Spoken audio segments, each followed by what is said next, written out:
Document కూడా present చేయడం జరిగింది కూటమి ప్రభుత్వం.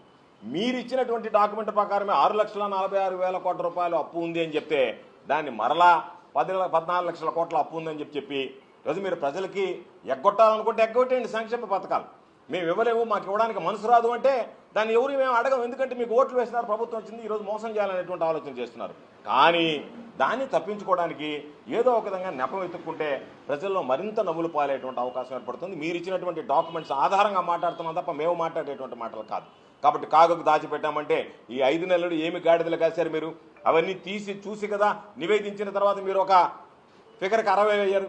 కాబట్టి ఇటువంటి అసత్యపు మాటలు, ఇటువంటి చీప్ చేష్టాలు మానుకుంటే మంచిదని చెప్పి నేను తెలియజేస్తున్నాను.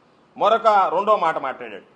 ఎఫ్ఆర్బిఎం లిమిట్ ఏదైతే ఉందో అది 90% ఉంటే దాన్ని 180%కి వైఎస్ఆర్ కాంగ్రెస్ పార్టీ ప్రభుత్వం పెంచింది అని చెప్పి మాట్లాడారు. అవును, ఎందుకు పెంచవలసి వచ్చింది అంటే 90% నుంచి 180%కి పెంచడానికి మేము ఎప్పుడూ 90% మించి వాడుకున్నటువంటి సందర్భం లేదు ఎఫ్ఆర్బిఎం లిమిట్.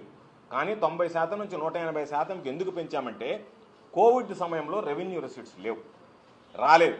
ఈ దేశంలోనే జగన్మోహన్ రెడ్డి గారి నాయకత్వంలో ప్రతి ఒక్కరికి వ్యాక్సినేషన్ దగ్గర నుంచి, ట్రీట్మెంట్స్ దగ్గర నుంచి, బెడ్స్ ఏర్పాటు చేయడం దగ్గర నుంచి, వైద్య సదుపాయాలు అందించడం నెంబర్ 1గా నిలిచినటువంటి రాష్ట్రం ఆంధ్ర రాష్ట్రం.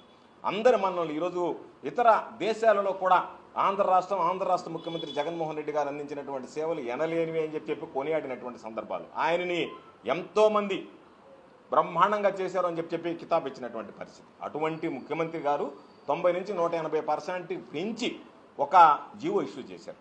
కానీ ఎక్కడ వాడుకోలేదు. ఈరోజు దాన్ని మాట్లాడుతూ మీరు ఇచ్చినటువంటి ఆ రెవెన్యూ రిసీట్స్ పైన 90 నుంచి 180కి పెంచారు అని చెప్పి మాట్లాడారు. కనీసం అవగాహన నుండి మాట్లాడుతున్నావా, అవగాహన లేక మాట్లాడుతున్నావా, తెలిసి మాట్లాడుతున్నావా, తెలియక మాట్లాడుతున్నావా తెలియనటువంటి పరిస్థితి. ఈరోజు ఒక్కసారి చూస్తే గ్యారంటీ అవుట్ స్టాండింగ్ మీరు ఇచ్చినటువంటి లెక్క ప్రకారం వాల్యూమ్ 5లో బడ్జెట్లో ఇచ్చినటువంటి కాలం ప్రకారం గ్యారంటీ అవుట్ స్టాండింగ్ చూస్తే 1,54,797 కోట్లు. గ్యారంటీడ్ అవుట్ స్టాండింగ్ వచ్చి నియమ నిబంధనల ప్రకారం తీసుకోవాల్సినానికి అవకాశం ఉండేది, ఎలిజిబిలిటీ ఉండేది 2,23,004 కోట్లు. 2,23,004 కోట్ల రూపాయలు తీసుకునేటువంటి అవకాశం ఉంటే మీరు చెప్పినటువంటి లెక్కల ప్రకారమే వాల్యూమ్ 5 ఆఫ్ బడ్జెట్ కాలం ప్రకారం 1,54,797 కోట్లు మాత్రమే తీసుకోవడం జరిగింది. దాన్ని బట్టి చూస్తే రెవెన్యూ రెసిట్స్ చూస్తే 1,73,797 కోట్లు. తీసుకున్నటువంటి మొత్తం చూస్తే 1,54,797 కోట్లు. ఆ రెవెన్యూకి సంబంధించినటువంటి ఆ రిసీట్స్ని చూస్తే 90% కాదు 89% ఉంది. మొదట ఉన్నటువంటి మీ హయాంలో ఉన్నటువంటి 90%కు లోబడే చేశారు తప్ప దాన్ని మించి చేసినటువంటి సందర్భం లేదు. కాబట్టి నువ్వు ఏదో ఒకటి 90% 180% చేశారు. 90% లోపల ఉందా, 90% దాటిందా, 180%కి చేరిందా, ఇవన్నీ ఏమి లేకుండా ఏదేదో మాట్లాడాలని చెప్పి మాట్లాడడం అనేటువంటిది యనమల రామకృష్ణుడు లాంటి వ్యక్తి మాట్లాడితే నాకు అనిపించింది అసలు ఈయనే మాట్లాడా, ఎవరన్నా పరకాయ ప్రవేశం చేశారా, రామకృష్ణుడు లాంటి వ్యక్తి మాట్లాడేటువంటి మాటలేనా అన్నట్టుగా అనిపించింది. ఇంకొకటి మాట్లాడాడు, ఇది మరీ చిన్నపిల్లలు కూడా నవ్వుకుంటారు రామకృష్ణుడు మాట్లాడేటువంటి మాటలు. ఓడీస్ వేస్ అండ్ మీన్స్కి సంబంధించి అదేవిధంగా ఓవర్ డ్రాఫ్ట్కి వెసలుబాటు ఉంది. దానికి సంబంధించి 2 లక్షల కోట్ల రూపాయలు మీరు చేసేసారు మొత్తం అప్పులు అని చెప్పి మాట్లాడాడు. వేస్ అండ్ మీన్స్ అంటే ఏంది, ఓడి అంటే ఏంది, వర్కింగ్ క్యాపిటల్ అంటే ఎప్పుడన్నా ఏదన్నా అవసరం వస్తే ఒక వెసలుబాటు ఉంటుంది. బ్యాంకులో నుంచి తీసుకుంటాం, తర్వాత మరలా వెంటనే కట్టేస్తాం. ఆ కట్టేయంగా ఈరోజు నువ్వు చెప్పినట్టుగా 2 లక్షల కోట్ల ఓడి వాడుకున్నారంటే ఈరోజు ప్రభుత్వం దిగిపోయేటప్పటికి ఉన్నటువంటి ఓడి ప్రభుత్వం దిగిపోయేటప్పటికి 594 కోట్ల రూపాయలు. ఎక్కడ 2 లక్షల కోట్లు, ఎక్కడ 594 కోట్లు, ఏం మాట్లాడుతున్నావు? ఓడి అంటే తెలుసా, వేస్ అండ్ మీన్స్ అంటే తెలుసా? ఏమీ లేకుండా ఏదో ఒకటి మాట్లాడితే ఎప్పుడన్నా అవసరం వచ్చినప్పుడు ఆ వెసలుబాటు ఉంది, దాన్ని వాడుకుంటారు. వాడుకున్న తర్వాత ఒక వారం రోజులకో 10 రోజులకో మరలా సర్దుబాటు చేస్తారు.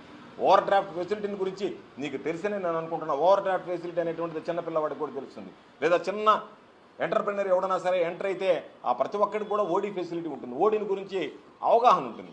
అది లేకుండా ఇష్టం వచ్చినట్టుగా 2 లక్షల కోట్ల ఓడి అని చెప్పి మాట్లాడేటువంటి పరిస్థితి తీసుకొస్తాం. నువ్వు ఇచ్చినటువంటి దానిలోనే, మేము ఇచ్చినటువంటి లెక్కలు కాదు, మీ ప్రభుత్వం కూటమి ప్రభుత్వం ఇచ్చినటువంటి లెక్కల ప్రకారం 594 కోట్ల రూపాయలు ఈరోజు ఓడి ఉండింది, ఆ ప్రభుత్వం దిగిపోయే ముందని చెప్పి స్పష్టంగా కూడా చెప్పడం జరిగింది. ఇంకో మాట చెప్పాడు, క్యాపిటల్ అవుట్లే అయితే అసలు మామూలుగా చాలా ఎక్కడికక్కడ ఆగిపోయింది, క్యాపిటల్ అవుట్లేనే లేదు అని చెప్పి మాట్లాడాడు. సింగిల్ డిజిట్కి పరిమితం అయిందని మాట్లాడాడు. నేను చెప్తున్నా, లెక్కలు కావాలంటే నీ దగ్గర లేకపోతే నువ్వేమన్నా లెక్కలు రాసుకోవడంలో తప్పు రాసుకుంటే ఏదైనా డిజిట్స్ మిస్ అయితే తిరిగి రాసుకోవడం రామకృష్ణుడు గారు నేను చెప్తున్నా.